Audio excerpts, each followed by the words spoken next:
अस्सलाम वालेकुम dear student. आज हम नाइन्थ क्लास का जो फर्स्ट चैप्टर है वो स्टार्ट करने जा रहे हैं, जिसका नाम है मैट्रिसेस एंड डिटर्मिनेंट्स। तो सबसे पहले जो मैथमेटिक्स ये मैट्रिसेस का जो आइडिया है वो आर्थर कैले जो है उसने दिया है, और इसने 1958 में एक थ्योरी ऑफ मैट्रिसेस पेश की। तो उस वक्त से मैट्रिसेस का जो है वो आगाज़ हो गया। तो अब हम देखते हैं कि मैट्रिक्स क्या होता है। अच्छा, मैट्रिक्स जो है वो सिंगुलर है और इसकी जो प्लूरल है वो मैट्रिसेस होती है। तो मैट्रिक्स जो है वो सिंगुलर है। तो सबसे पहले हम देखते हैं कि मैट्रिक्स जो है वो क्या होता है। ए रेक्टेंगुलर अरे और a formation of a collection of real numbers enclose by square brackets. यानी जब हम कुछ रियल नंबर्स को एक ख़ास तरतीब से लिखते हैं स्क्वायर ब्रैकेट के अंदर, तो उसको हम मैट्रिक्स का नाम देंगे। फॉर एग्ज़ाम्पल यहाँ पे हमारे पास एक मैट्रिक्स ए लिखा है। तो इसमें देखें कि इसमें जो रियल नंबर हैं 1, 5, 2 और 3, ये एक ख़ास तरतीब से इनको शो किया गया है। ये जो हॉरिजेंटल लाइंस हैं इसको हम रोज़ कहते हैं, और इसी तरह ये जो वर्टिकल लाइंस हैं इसको हम कॉलम्स कहते हैं। तो स्क्वायर ब्रैकेट के अंदर हमने कुछ रियल नंबर्स को रोज़ और कॉलम की फॉर्म में जो है वो शो कर दिए। अब यहाँ पे एक बात और बताता चलूँ कि ये 1, 5, 2 और 7 इनको हम एंट्रीज़ या एलिमेंट्स का नाम देते हैं, यानी ये तमाम इसकी एलिमेंट्स कहलाएंगे। अच्छा, इसमें एक ख़ास बात यह है कि जो मैट्रिसेस का नाम है वो हमेशा कैपिटल लेटर से शो किया जाता है, जैसे ए, बी एंड सी। इसी तरह ये हमारे पास एक दूसरी एग्जांपल है। तो इसमें जो रियल नंबर 1, 3, 0, तो ये एक हॉरिजेंटल लाइन की फॉर्म में इसको शो किया गया है। इसी तरह यहाँ पे जो मैट्रिसेस के एलिमेंट्स है वो ए और बी। अच्छा, ये भी याद रखें कि जब मैट्रिक्स का नाम अल्फ़ाबेट की फॉर्म में भी हो सकता है, उसके जो एलिमेंट्स हैं तो उसको हमेशा स्मॉल अल्फ़ाबेट से ज़ाहिर किया जाएगा, जैसे ए और बी। यानी जो इसके एलिमेंट्स हैं उनको कैपिटल जो है वो नहीं लिखा जा सकता। नाम जो है वो हमेशा कैपिटल लिखे जाएंगे मैट्रिसेस के, और अगर वो एलिमेंट्स के तौर पर अल्फ़ाबेट्स यूज़ हुए हैं तो उनको स्मॉल लेटर्स में लिखा जाएगा। अब नेक्स्ट जो है वो हम चलते हैं ऑर्डर ऑफ ए मैट्रिक्स।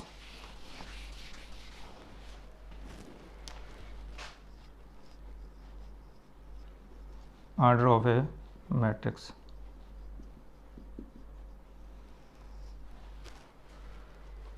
तो एक्चुअली जो ऑर्डर है वो हमें उनकी रोज़ और कॉलम्स के बारे में इंफॉर्मेशन देता है।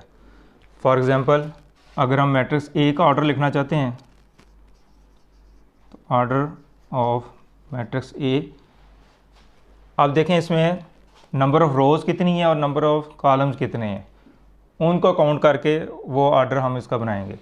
तो इसमें नंबर ऑफ़ रोज़ जो है वो 1 और ये सेकंड रो, तो इसमें 2 रोज़ हैं 2 बाई, और कॉलम जो है वो भी 2 है, तो इसलिए इसका ऑर्डर को होगा 2 बाई 2। तो सम केसेस में हम इसको इस फॉर्म में भी लिख सकते हैं, 2 बाई 2 इस तरह भी लिखा जा सकता है। लेकिन ये 2 बाई 2 से मुराद इसकी मल्टीप्लिकेशन नहीं है, तो जस्ट ये रोज़ और कॉलम्स को जो है वो शो करता है। इसी तरह अगर हम मैट्रिक्स बी जो है उसका ऑर्डर लिखना चाहें तो अब देखें कि इसमें नंबर ऑफ़ रोज़ जो है वो 1 है, एक रो है सिर्फ इसमें, लेकिन नंबर ऑफ़ कॉलम जो है वो 3 है, तो इसलिए इसका ऑर्डर होगा 1 बाई 3। तो सिंपली हम इसको 1 बाई 3 इस फॉर्म में भी लिख सकते हैं। इसी तरह हमारे पास मैट्रिक्स सी है, उसका ऑर्डर जो है, अब इसमें काउंट करें, नंबर ऑफ़ रोज़ जो है वो 2 है और नंबर ऑफ़ कॉलम जो है वो 1 है, तो इस लिहाज से इसका जो ऑर्डर होगा वो 2 बाई 1 इस फॉर्म में भी इसको लिखा जा सकता है। तो उम्मीद है कि ऑर्डर के बारे में आप समझ चुके होंगे। तो जस्ट इसकी रोज़ और कॉलम जो है उसको काउंट किया जाता है। तो रोज़ हमेशा पहले शो की जाएंगी और कॉलम हमेशा बाद में शो किए जाएंगे। तो इस तरीके से आप किसी भी मैट्रिक्स का जो ऑर्डर है वो फाइंड कर सकते हैं।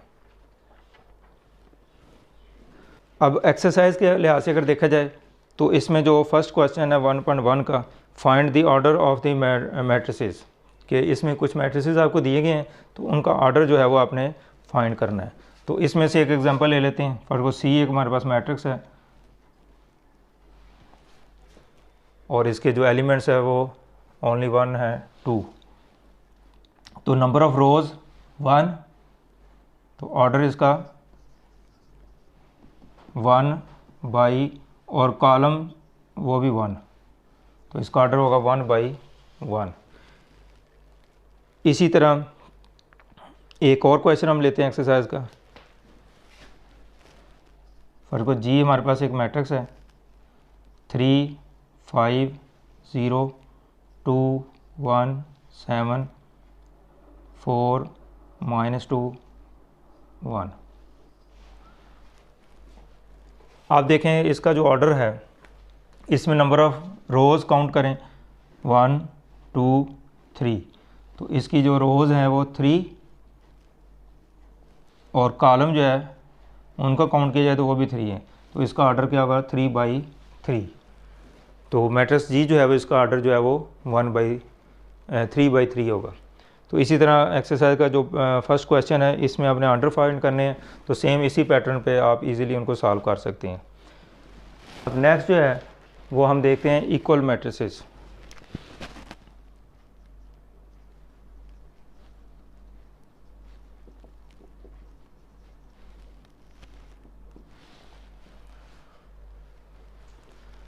अच्छा, सिंपल वे में अगर देखें तो हम इक्वल मैट्रिसेस उस सूरत में हम कहेंगे जब वो बिल्कुल सेम एक जैसे दो मैट्रिक्स होंगे तो हम उसको इक्वल मैट्रिक्स कहेंगे। लेकिन मैथमेटिकली हम इसको किस तरह डिफाइन कर सकते हैं, तो इसकी दो कंडीशन है कि 2 matrices will be equal if and only if order of A is equal to order of matrix B. कि 2 मैट्रिक्स हमारे पास वर्ग है ए और बी, 2 मैट्रिसेस हैं, तो ये इक्वल मैट्रिक्स कब होंगे, जब इनका ऑर्डर दोनों का सेम होगा। तो इसका मतलब कि इक्वल मैट्रिक्स की जो डेफिनेशन के मुताबिक उनके ऑर्डर जो है वो सेम होने चाहिए। नेक्स्ट कंडीशन जो है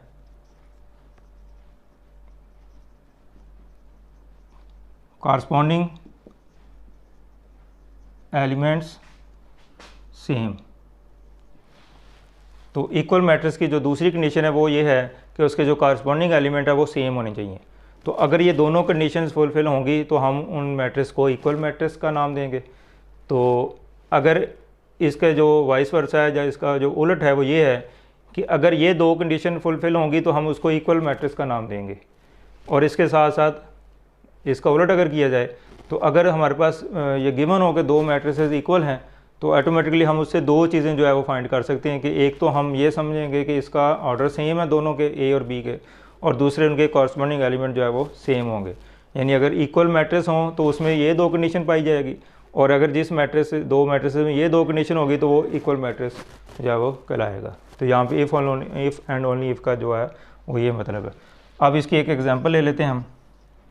ए हमारे पास एक मैट्रिक्स है 3 7 -1 0। इसी तरह बी एक हमारे पास मैट्रिक्स है 3 7 -1 0। तो अब हमने देखना है कि क्या ये इक्वल मैट्रिक्स हैं या नहीं है। तो सबसे पहले तो इनका देखें ऑर्डर। इसका ऑर्डर जो है वो 2/2 है और इसका ऑर्डर भी 2/2 है, इन 2 रोज़ और 2 कॉलम्स। इसी तरह 2 रोज़ और 2 कॉलम। तो अब देखें फर्स्ट कंडीशन जो है वो क्या है कि ऑर्डर जो है वो सेम है, कि दोनों मैट्रिक्स के ऑर्डर जो है वो सेम है। पहली कंडीशन जो है वो पूरी होती नज़र आ रही है। अब दूसरी कंडीशन देखें हम। अब कॉरस्पॉन्डिंग एलिमेंट से क्या मुराद है, यहाँ पे फर्स्ट रो का जो फर्स्ट एलिमेंट है वो 3 है, इसी तरह यहाँ पे फर्स्ट रो का फर्स्ट एलिमेंट वो भी 3 है। तो ये कॉरस्पॉन्डिंग एलिमेंट जो है वो कहलाएंगे। यानी फर्स्ट रो और इधर से फर्स्ट रो, फर्स्ट एलिमेंट और इधर से फर्स्ट एलिमेंट, ये कॉरस्पॉन्डिंग एलिमेंट होगा। इसी तरह फर्स्ट रो का जो सेकंड एलिमेंट है 7 है, और इसमें भी फर्स्ट रो का जो सेकंड एलिमेंट है वो भी 7 है, ये कॉरस्पॉन्डिंग एलिमेंट्स है, ये भी सेम है।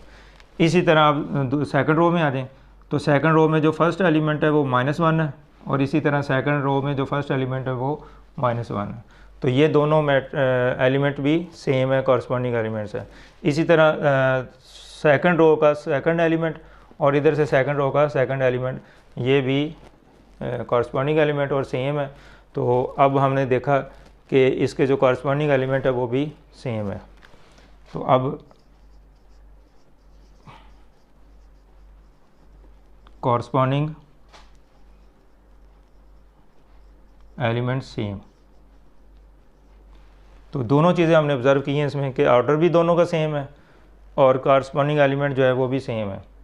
तो इक्वल मैट्रिसेस की जो डेफिनेशन उसके मुताबिक दोनों कंडीशंस फुलफिल हो रही हैं, तो रिज़ल्ट क्या होगा, therefore A and B are equal matrix.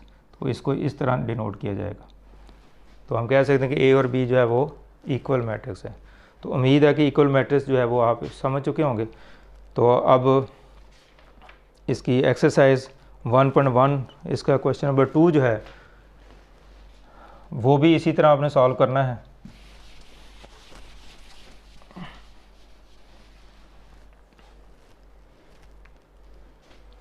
Which of the following matrix are equal. तो अब आपने इसमें बताना है कि कौन कौन से मैट्रिक्स जो है वो इक्वल हैं। अब इसके एग्जांपल के तौर पर एक क्वेश्चन मैं करता हूँ। ये एक मैट्रिक्स ए दिया हुआ है, तो इसके जो इक्वल मैट्रिक्स है वो अगर इसमें से तलाश किया जाए तो वो मुझे नज़र आ रहा है C5 - 2। अब इसमें काफ़ी सारे पार्ट्स दिए हैं लेकिन मैंने 2 इसमें लिख दिए हैं, मैट्रिक्स ए और मैट्रिक्स सी। अच्छा, ये जो चीज़ है इसका मतलब ये एक ही एलिमेंट को शो कर रहा है। इसमें 5 - 2 अगर हम इसको सिंप्लीफाई कर लें तो ये आंसर 3 आ जाएगा। तो कोई ज़रूरी नहीं कि आप इसको सिंप्लीफाई करके ही यहाँ पे शो करें, लेकिन इसको मतलब ये है कि अगर ये इस तरह लिखा हो 5 - 2, इसका मतलब कुछ और होगा। अब इसका मतलब ये एक रो है इसमें और 2 कॉलम्स हैं, लेकिन ये 5 - 2 इसका मतलब ये कि 1 रो है और 1 ही कॉलम है। ठीक है, तो ये ऑपरेशन करने के बाद ये वाली चीज़ आती है, तो इसका सिंपल आंसर ये होगा। तो अब अगर हम देखें कि मैट्रिक्स ए जो है इसका ऑर्डर वो भी 1 by 1 है,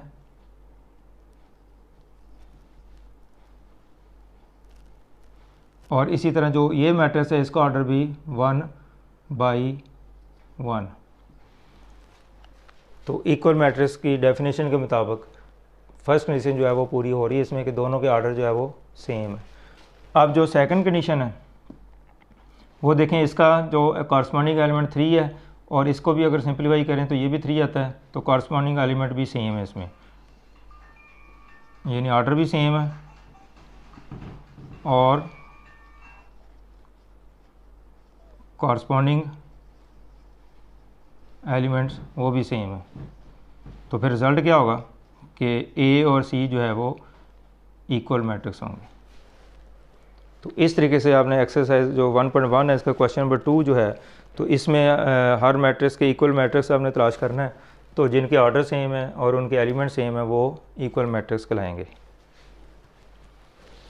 अब लास्ट में 1.1 का क्वेश्चन नंबर 3 है।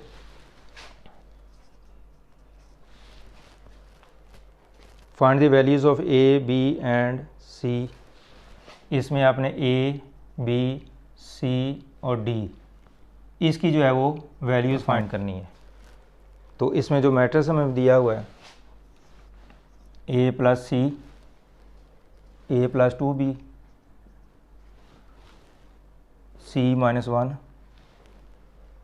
4d - 6,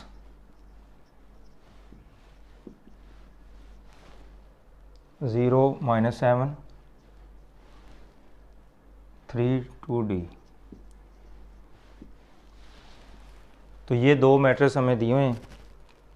अब अगर इनको देखें तो इसमें इक्वलिटी का साइन दिया हुआ है, इसका मतलब ये है कि आपको ये चीज़ गिवन है कि ये दोनों मैट्रिसेस इक्वल हैं। ठीक, तो अब हमने मालूम क्या करना है, इसमें जो अननोन है ए बी सी डी वगैरह यूज़ हुए इनकी वैल्यूज़ हमने निकालनी है। तो अभी हमने जो टॉपिक पढ़ा था इक्वल मैट्रिसेस, तो उसकी डेफिनेशन को यूज़ करते हुए हम इस क्वेश्चन को सॉल्व करेंगे। चूँकि ये ऑलरेडी आपको गिवन है कि दोनों मैट्रिसेस इक्वल हैं, तो इस सूरत में हम कह सकते हैं कि इसकी जो दोनों कंडीशन है वो ऑटोमेटिकली फुलफ़िल होंगी। उसमें डेफिनेशन में आपको बताया था कि अगर दोनों कंडीशन फुलफ़िल होंगी तो मैट्रिक्स इक्वल होंगे, और अगर मैट्रिक्स इक्वल आपको पहले से गिवन है तो फिर दोनों कंडीशन जो है वो उसकी लाजमी तौर पर ट्रू होगी। तो पहली कंडीशन जो है वो इसकी क्या है कि ऑर्डर सेम होना चाहिए,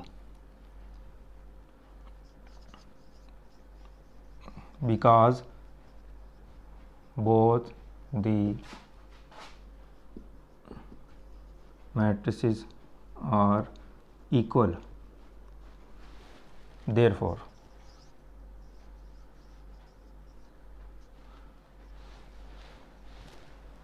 चूँकि ये गिवन है कि दोनों मैट्रिसेस जो है वो इक्वल हैं, तो अब इसका रिज़ल्ट क्या होगा कि इसके जो ऑर्डर है वो सेम होगा। तो ऑर्डर तो हमें नज़र आ रहा है कि इसमें भी 2 रोज़ हैं और 2 ही कॉलम है, तो इसका ऑर्डर जो है वो 2/2। इसी तरह इसमें भी 2 रोज़ हैं और 2 ही कॉलम है, तो इसका ऑर्डर भी 2/2 है। तो जो पहली कंडीशन है वो तो वाज़ेह तौर पर नज़र आ रही है कि इसका ऑर्डर सेम है, तो वो हमने इसको चेक कर लिया है। हमें मज़ीद इसकी वैल्यूज़ मालूम करने के लिए मज़ीद उस पर फोकस नहीं करना, लेकिन जो इसकी दूसरी कंडीशन है कि जो इसके कॉरस्पॉन्डिंग एलिमेंट है वो सेम होते हैं अगर ये मैट्रिक्स इक्वल हों। Therefore corresponding elements will be equal. अब इसकी जो दूसरी कंडीशन है कि इसके जो कॉरस्पॉन्डिंग एलिमेंट है वो सेम होंगे। तो इस दूसरी कंडीशन के मुताबिक हम इसके जो कॉरस्पॉन्डिंग एलिमेंट है, फर्स्ट रो का फर्स्ट एलिमेंट और फर्स्ट रो का फर्स्ट एलिमेंट, ये वाला इसके इक्वल होगा और ये वाला एलिमेंट इसके इक्वल होगा, कॉरस्पॉन्डिंग एलिमेंट है। इसी तरह इसके कॉरस्पॉन्डिंग ये एलिमेंट है ये इक्वल होंगे, और इसी तरह ये मैट्रिक्स एलिमेंट और ये एलिमेंट कॉरस्पॉन्डिंग एलिमेंट और ये इक्वल होंगे। तो by definition of equal matrix हम इन तमाम कॉरस्पॉन्डिंग एलिमेंट जो है वो इसको इक्वल तस्वर करेंगे। तो इसके मुताबिक हम इसको इस तरह लिख सकते हैं, इनकी एक तरतीब जैसे मर्ज़ी हो सकती है, पहले आप इसको इसके इक्वल लिख लें, फिर इसको इसके इक्वल लिख लें, फिर इसको इसके इक्वल लिख लें, फिर इसको इक्वल लिख लें। लेकिन मैं आसानी के लिए इसको अपनी तरतीब से लिख रहा हूँ, तो मैं ये लेता हूँ कि ये एलिमेंट और ये एलिमेंट 4D - 6 = 2D, कि ये कॉरस्पॉन्डिंग एलिमेंट और ये कॉरस्पॉन्डिंग एलिमेंट सेम होगा। उसके बाद C - 1 और 3 इक्वल होगा। उसके बाद A + C इसके कॉरस्पॉन्डिंग एलिमेंट 0 है, इसके इक्वल होगा। और लास्ट पे A + 2B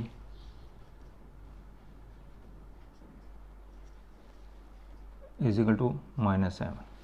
तो इस तरीके से इसके चारों जो कॉरस्पॉन्डिंग एलिमेंट है वो चूँकि इक्वल होंगे, इसकी डेफिनेशन के मुताबिक, तो हमने इसको इक्वलिटी के तौर पर लिख दिए। अब यहाँ पे हमारे पास कुछ इक्वेशंस आ गई हैं, तो इनको सॉल्व करते हुए हम इसमें से जो अननोन है उसकी वैल्यूज़ निकालेंगे, जैसे अलजबरा में अब निकालते हैं। 4D 2D इधर आके -2D हो जाएगा और 6 उधर जाके +6 हो जाएगा। तो 4D - 2D 2D = 6 और D = 6/2। 2 जो है यहाँ पे डिवाइड हो जाएगा, तो D की वैल्यू जो है वो 3 निकल आई। इसी तरह अगर इस इक्वेशन को लें हम, तो यहाँ पे भी बड़ी इजीली हम C की वैल्यू निकाल सकते हैं। C = 3 - 1 हो जाके +1 हो जाएगा, तो C की वैल्यू +4 आ गई।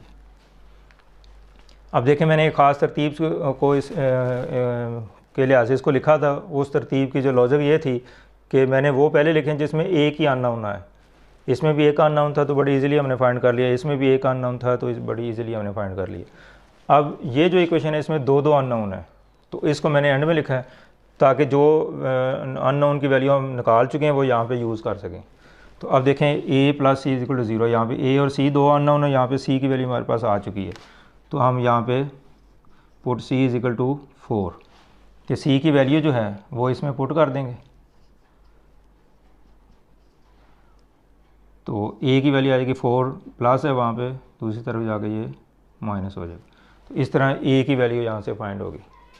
अब इधर चलते हैं हम, यहाँ पे हमारे पास दो अननोन है ए और बी, और देखें अगर हमारे पास ए और बी, ए की वैल्यू यहाँ पे हम फाइंड कर चुके हैं, ये वैल्यू इसमें पुट कर देंगे हम, put A is equal to -4, तो -4 + 2b इज़ इक्वल टू -7। अब 2b -7 और -4 दूसरी तरफ इक्वल के जाके +4 हो जाएगा। तो अब यहाँ पे देखें -7 + 4, अब इन दोनों के साइन चूँकि डिफरेंट हैं, तो अगर साइन डिफरेंट हो तो जो बड़ी वैल्यू होती है उसमें से छोटी वैल्यू माइनस करते हैं और साइन जो है वो बड़े वाले का आएगा। तो 7 में से 4 माइनस किए तो 3 आ जाएगा, और साइन जो है वो बड़ी वैल्यू यानी 7 बड़ा है इसमें, तो इसका साइन जो है वो माइनस आ जाएगा। अब नेक्स्ट जो है बी की वैल्यू हमने निकालनी है, तो 2 इधर आके डिवाइड हो जाएगा, तो -3/2। तो अब देखा हमने कि हमारे पास दो मैट्रिसेस थे, इसमें हमने 4 अननोन थे, उनकी हमने वैल्यू फाइंड करनी थी। तो हमने इक्वल मैट्रिक्स की जो डेफिनेशन है उसको यूज़ करते हुए इन चारों अननोन की वैल्यू जो है वो मालूम कर ली है। तो उम्मीद है कि ये क्वेश्चन आपको समझ आ गया होगा। तो इसके साथ ही ये 1.1 एक्सरसाइज जो है वो भी ख़त्म हुई। तो नेक्स्ट इंशाल्लाह हम अगली एक्सरसाइज जो है वो पढ़ेंगे।